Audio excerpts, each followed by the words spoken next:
Hey everybody, today I am going to be reviewing BlacKkKlansman. This film is directed by Spike Lee. Spike Lee is somebody that is very famous, of course, some might say infamous. He's known for being a very outspoken auteur artist as well as an activist. He's made a career out of making very socially and politically charged films, and you have to admit, whether you love him or you hate him, he is never boring. For the most part, a lot of the things he does, whether he falls flat on his face or he excels, he does it with gusto, and he does it with a lot of passion, which you have to admire. He is extremely hit or miss with me. There are times when I watch some of his films, like 25th Hour, for example. That's one of my favorite movies ever, or Do the Right Thing, another classic, one of the great masterpieces he ever made. I watch those and I just want to kiss him on the forehead and just praise him for these wonderful works that he's given us.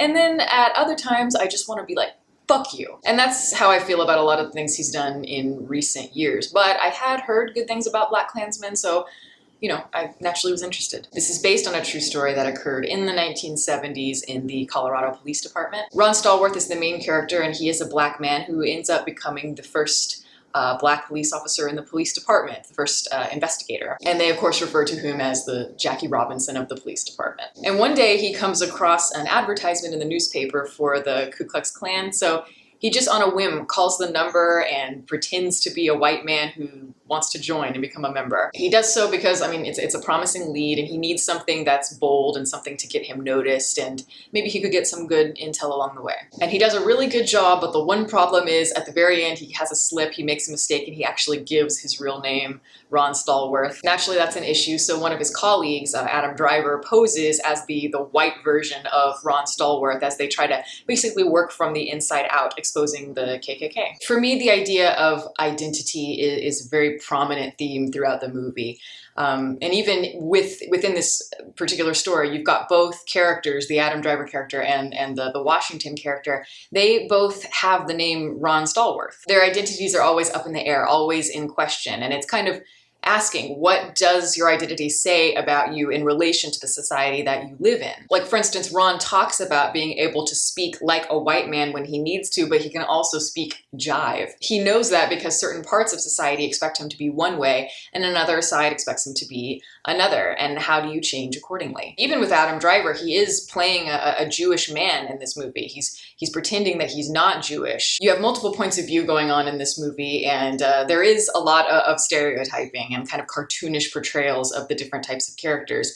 But I will say that I think that there's a lot of truth in it as well. Having a black man working from inside the KKK is, of course, a really compelling idea, but even just the idea that a black man, the only black man in the police force, is working within the department. This is brought up to him, saying that you are a police officer, you are betraying your own people for being a pig, as they say, a pig or a cop. So even using that kind of rhetoric against cops, they are real people too, even though they do have a bit of a reputation at times. And in the film, there is a character that kind of represents that. He's like that one bad cop or that racist cop, but the rest of the cops defend him because ultimately they're a family and they have to stick together. And you can kind of understand why they do that. They have their own family that they've worked to build, just like the Klan members have their own family, just like the black activists are their own family. So everybody has their reasons for why they're defending themselves. And if I'm gonna quote rules of the game yet again, this movie has a really frenzied quality to it. But my favorite scenes tend to be the more quiet scenes. I know, shocker there. But yeah, my favorite scene, honestly, it's a very small one and not necessarily that important, but it's where Flip, or the Adam Driver character, is talking about his Jewish identity. And he talks about how it never meant anything to him, really. He didn't use it as something to define him until the moment he is harassed by a Klan member who's trying to get him to prove that he's not Jewish. And now all of a sudden, it's all that he can think about, his Jewish identity. It's a really quiet moment. It's a really reflective moment, and I think an intelligent one, a poignant one. I like the juxtaposition between all the chaos and then the calm. And I do think that this movie, I like that it's as ambitious as it is. As I said, there is a lot going on. It is messy at times, but with Spike Lee, sometimes I'm able to excuse the messiness. Like, I don't think that that necessarily detracts from it. For some reason, that just kind of contributes to the authenticity of the work a lot of the time. He's using a lot of subgenre staples like blaxploitation tropes and things like that. And all of that it has a certain quality to it. It's got kind of a funky and cool sort of thing, but at times cheap as well. Those kinds of films, they're culturally distinct. And I think that he kind of wants the same thing with his own films. And this is, after all, a pastiche work. So he's using a lot of different film clips as well, especially ones from like old movies, old Hollywood movies, such as Gone with the Wind, and lots of clips from Birth of a Nation. And he does very strange things, like he adds weird sound effects and weird voiceovers to them that definitely were not there originally. I think he just wants you to always be aware that you are watching a movie when you watch this particular film,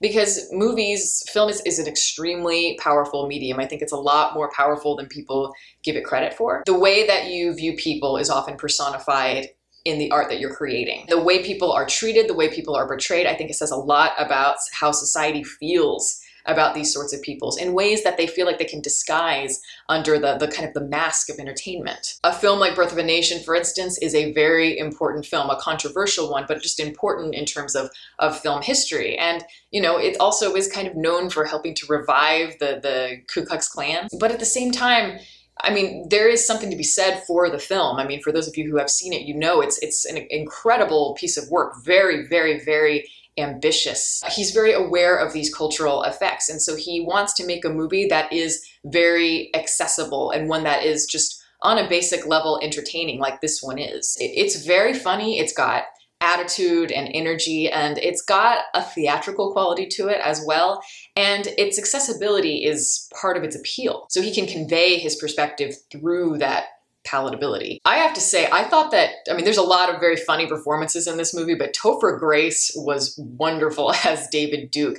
And I never thought I would say that about Topher Grace. And I also never thought I'd see Topher Grace playing David Duke. He is so deadpan in his delivery in this movie. And part of that is very, very humorous, but also eerie, and especially what he's talking about. The rhetoric he's using, but how that's contrasted with this kind of matter-of-fact way of speaking. It's a really good performance, and a lot of the performances, as hammy as they are, worked for me in this context. And again, it's all just part of Lee's style, which has always been very just in your face. Yeah, I did say that this movie is a little bit all over the place at times, and I think that it could have done with a little bit more focus here and there, but at the same time, the frenzied nature of it kind of contributes to the overall feeling, because this is a movie that is about chaos, about racism in a very divided world. I wasn't too keen about how they ended this movie. I feel like it kind of fizzles, and we're left with footage that's coming from the modern day, basically, and I don't know. Something about that rubs me the wrong way. I don't know if I feel like it was necessary. On one hand, it does feel a little bit on the nose and it feels preachy.